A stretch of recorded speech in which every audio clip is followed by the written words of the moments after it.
நம்ம பாட்டிலுக்கு 10 ரூபாய் செந்தில் பாலாஜி அவர்களை சிபிஐ என்கொயரிக்காக இந்த கரூர் இஷ்யூ பத்தி விசாரிக்கிறதுக்கு இன்னைக்கு டெல்லிக்கு வர வச்சிருந்தாங்க. நீங்க பார்த்துருப்பீங்க நம்புறேன். மனுஷன் அந்த ஆபீஸ்குள்ள என்ட்ரி கொடுக்கும் போதே மரண பீதியோடய இருக்காப்ல. தப்பு பண்ண மூஞ்ச பார்த்தே கண்டுபிடிக்கலாம் அப்படின்ற மாதிரி சொல்லுவாங்க. இன்னைக்கு அவர் என்ட்ரி கொடுக்கும் போது அவர் மூஞ்ச பார்த்தாலே தெரிஞ்சிடும் இதாண்டா அதுக்கான காரணம் சொல்லிட்டு அந்த அளவுக்கு ஒரு பயத்தோடயே போனாப்ல. ஒரு 6 மணி நேரம் விசாரிச்சதுக்கு அப்புறம் நீ போடா திருப்பி கூப்பிட சொல்லிட்டு அனுப்பிட்டாங்க. மனுஷன் திரும்பி ஏதாவது ஜாலியா போவான்னு பார்த்தா அப்படியே மரண பீதியோடய கையை கட்டிட்டு அமைதியா போய்கிட்டு இருக்காப்ப. எனக்கு இந்த சம்பவத்துக்கும் எந்த ஒரு சம்பந்தமும் இல்லைங்க, என்ன கோத்து விட்டுறாதீங்க அப்படின்னு சொல்லிட்டு ஏதோ அமைதியா போயிட்டு இருக்காப்ல. சம்பவம் ரொம்ப பெருசா நடந்திருக்கும் போல. ஆனா இந்த அளவுக்கு ஒரு விஷயம் டெல்லியில் நடந்துகிட்டு இருக்கு. ஆனா அதை எதையுமே கவர் பண்ணாம நம்ம மீடியா என்ன பண்ணிக்கிட்டு இருக்காங்க அப்படின்னு பாத்தீங்கன்னா, இதுவே சென்னையிலிருந்து நம்ம விஜய் அவர்கள் டெல்லி போய் என்கொயரி முடிக்கிற வரைக்கும் லைவ் அந்த கேட்டையே காட்டிக்கிட்டு இருக்கவங்க இந்த விஷயத்த பத்தி எதுவுமே பேசல. என்னடா நடந்துச்சு அப்படின்னு பார்த்தா இங்க புதுசா இன்னொரு பிரச்சனையை கிரியேட் பண்ணி வச்சிருக்காங்க. அந்த விஷயத்தை யாரும் கவர் பண்ணக்கூடாது, அது எதுவுமே பெருசா போகக்கூடாதுன்னு சொல்லிட்டு எதுக்குமே மூச்சு பேச்சு விடாத நம்ம சூப்பர் ஸ்டார் ரஜினிகாந்த் அவர்களை திடீர்னு ஒரு அறிக்கை வெளியிடுறாப்புல. என்னன்னா ஆட்டோ அர்ஜுனாவை கண்டித்து நான் கண்டனம் தெரிவிக்கிறேன் அப்படின்ற மாதிரி. எதுக்குடா அப்படின்னு பார்த்தா ரீசெண்டா இந்த ஆர்ப்பாட்டம் பண்ணாங்க இல்லையா தாவேகா கட்சியில இருந்தேன். அந்த நேரத்துல அந்த போராட்டத்தப்ப நம்ம ஆட்டோ அர்ஜுனா சூப்பர் ஸ்டார் ரஜினிகாந்தை பத்தி ஒரு விமர்சனம் பண்ணியிருந்தாப்ல.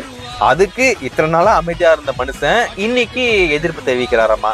என்னடா அது இத்தனை நாளா மனுஷன் அமைதியா இருந்தாப்புல திடீர்னு அதை பத்தி பேசுறாரு அப்படின்னு பார்த்தேன். இப்போ டெல்லிக்கு போன அந்த விஷயத்த யாருமே கவர் பண்ணக்கூடாது, பெருசா பேசக்கூடாதுன்னு சொல்லிட்டேன். மீடியா எல்லாத்தையுமே டைவெர்ட் பண்ணி விடணும், இந்த விஷயத்த பெருசா பேசணும்னு சொல்லிட்டு திடீர்னு இந்த விஷயத்த நம்ம எதிர்கட்சி தீயசக்தி அவர்கள் பண்ணியிருக்காங்க அப்படின்றது தெல்ல தெளிவா தெரியுது. இதுல இன்னொரு முக்கியமான விஷயம், ஹைலைட்டான விஷயம் என்ன அப்படின்னு பாத்தீங்கன்னா, நம்ம செந்தில் பாலாஜி அவர்கள் கேட்ட விஷயத்துக்கெல்லாம் சூப்பரா பதில் சொன்னாராமா. இதுல இன்னொரு முக்கியமான விஷயம் என்ன அப்படின்னு பாத்தீங்கன்னா, நம்ம தளபதி விஜய் அவர்கள் சொன்ன நேரத்துக்கு வரல, அவர் லேட்டா வந்தாரு, போதுமான பாதுகாப்பா அவர் ரெடி பண்ணல அப்படின்னு அங்க மக்களுக்கு எதுவுமே அவர் பாதுகாப்பு கொடுக்கல அப்படின்ற மாதிரி சொல்லியிருக்காப்புல.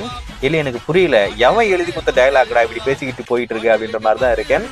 அதாவது பாதுகாப்பு கொடுக்க வேண்டியது அரசாங்கம் தான், நீங்க தான் அரசாங்கம், அந்த நேரத்துல நீங்க தான் மக்களுக்கான பாதுகாப்பு கொடுக்கணும். நாங்க இந்த மாதிரி ஒரு ஈவெண்ட் பண்ண போறோம், மக்களுக்கான பாதுகாப்பு கொடுங்க அப்படின்னு ஏற்பாடுலாம் பண்ணுங்க அப்படின்ற மாதிரி தான் நாங்க மனு கொடுக்குறோம். ஸோ நீங்க தான் அப்ரூவ் பண்றீங்க, நீங்க தான் பாதுகாப்பு கொடுக்கணும்.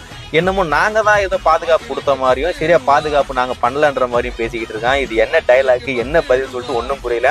சிபிஐ ஆபீஸ் கேட்ட கேள்விக்கு பதிலா இல்ல ஏதோ ஒன்று சொல்லுன்னு சொல்லிட்டு வந்துகிட்டு இருக்காரா, ஒன்றும் புரியல. ஸோ இதுக்கான பதில் காலம்தான் பதில் சொல்லும். கூடிய விரைவில் குற்றவாளி யாரு அப்படின்றது தெல்ல தெளிவா வெளியே வரும். அப்போ எல்லாருமே செல்லியா நொறுங்கி போயிடுவீங்க.